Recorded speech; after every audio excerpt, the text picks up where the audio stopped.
Contact Report 207 Translation English 207th Contact Monday, March 17, 1986, 9:11 am.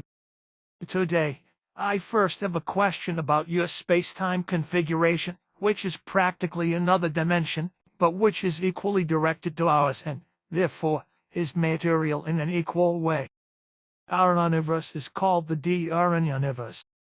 What about with our dimension and your dimension? What do you call these? We denote your dimension with the term Goran, while we call ours Cyrus. Aha, and these two dimensions, respectively these two different space-time configurations, are materially identical in their build-up and existence. That is correct. And as it stands with the destroyer, then, it would also have to consist of matter, as this is also existent in our space-time configuration, right? That too is correct. Good, then another question with regard to Earth's moon. For some time, scientists have maintained that the Earth's moon had its origin in or from the Earth. There is the theory that it had been spun off as an entire block of the Earth, while another theory purports that huge dust clouds as well as smaller and larger chunks of rock and earth were spun away from the Earth, and namely by the impact of a massive comet or another planet. The comet or planet involved should have been about as large as the planet Mars, and so on. The spun-away material should have collected in the course of time and should have developed into the moon. But in contrast, you explained that the Earth's moon penetrated from your space-time configuration into ours and then into the SOL system, in which it allowed itself then to be captured by the Earth as a satellite. The assumptions of the terrestrial scientists do not correspond to the truth because the origin of the Earth's moon does not trace back to the Earth, and, thus, also not to a collision or such with a Mars-sized comet or planet. The moon found its way out of our space-time configuration at an early time and penetrated into yours, after which it was held by the Earth, by its force of attraction and orbits around the planet since that time, deviating more and more from the Earth, and it still influences the Earth's rotation today as it did at the very beginning and, thus, creates a braking effect. You've already explained this to me before. But how is it with the matter of the moon? Of what kind is it? It is, at least in certain parts, the same as the matter of the Earth, but other forms of matter also appear. Also the isotopic compositions, with respect to oxygen, and so on, are largely similar and sometimes even identical with those of earthly matter. Unfortunately, this fact will one day lead to the scientific false diagnosis that the Earth's moon was formed from ejected matter of the Earth. Then quite frankly, to them, one will barely be able to set the truth as a counter-argument, for the earthly scientists are sufficiently and only too well known for their narrow-mindedness. That will probably be so when the time comes that material comparisons and so on can find their use. Do you know when that will be? No, in this respect, I can only make an estimate according to the earthly technical development. This brings me to about 15 to 20 years before the earthly isotope geology will have progressed so far with its technical measuring capabilities that respectable and accurate results can be achieved. Then it will be so after the turn of the millennium. So I suppose. Another question. Simyase once told me that the Americans desperately strive to undermine the German language, in order to destroy it, make it disappear, and eradicate it. This should be the case since the Second World War.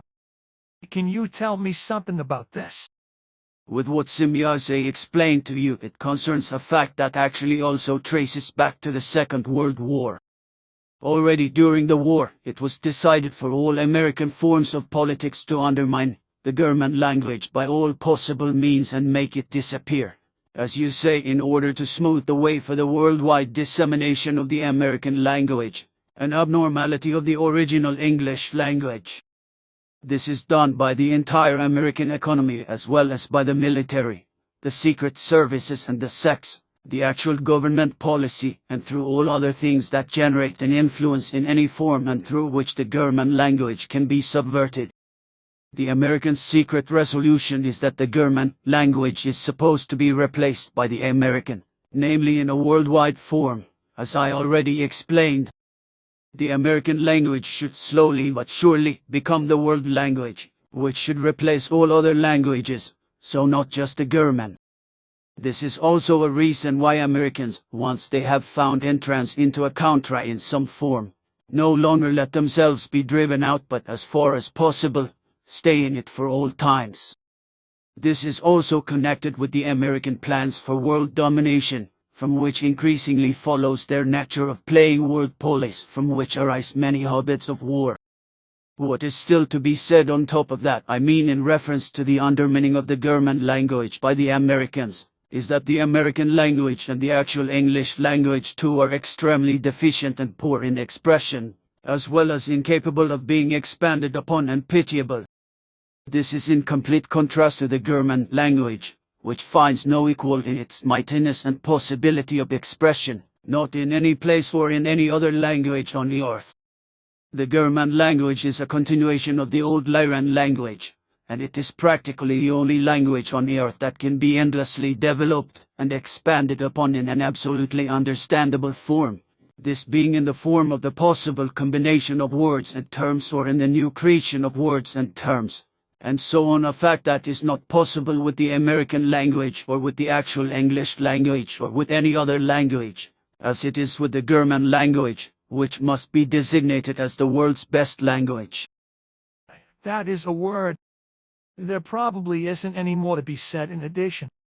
Nevertheless, a word is still necessary, namely that all German-speaking human beings should be mindful not to let their precious language be undermined by the English and American languages. Thus, all American and English words and terms should, if possible, be discarded from usage, namely in the everyday use of the language as well as in the schools, in politics and economics, in the media, and wherever English or American words and terms, and so on appear. This should be the duty of every person who speaks the German language, because this is, indeed and without any doubt, the most valuable language on the earth. Anyone who doesn't respond to such extends his or her hand to the Americans for the criminal act of the undermining and eradication of the valuable German language. With that, everything should probably be clearly explained. Then another question. In the New Testament of the Christian religion, there is talk in the Sermon on the Mount that Emmanuel should have fed 50 human beings, namely through the increase of fish and bread. To my knowledge, that is not true, because in this connection, the storage banks only speak of just 250 human beings who participated in the so-called Sermon on the Mount. Also, these weren't just men, as it is said in the New Testament, like among other things in John chapter 6 and verse 10. Rather, they were mostly women and children who followed Emmanuel up the mountain, whereby the mountain was truly more of a hill. Thus, the 5 barley loaves and 2 fish, which Emmanuel increased by his powers of consciousness, weren't provided for 5,000 men, but rather only for 250 human beings, respectively women and children, among whom there were only 40 men. Now, my question is this: when was the falsification made in relation to the alleged 5,000 persons? That happened through John, as well as through the other disciples. So it was still in Emmanuel's lifetime. Yes, he lived at that time when the falsifications were made already in India, where he also married and fathered several children with his wife. The falsifications originated from exaggerations. Then one more question. Initially, it was only Judas Iscariot who could read and write. But to my knowledge, he also instructed all the other disciples in this art, which wasn't very popular at that time. That is correct. Besides Judas Iscariot, all the other disciples were illiterates, who learned partially how to read in a short time by Judas, but not how to write. But now it is again time, my friend, that I leave you and return to pursue my other duties. Until we meet again. Bye then, until we meet again.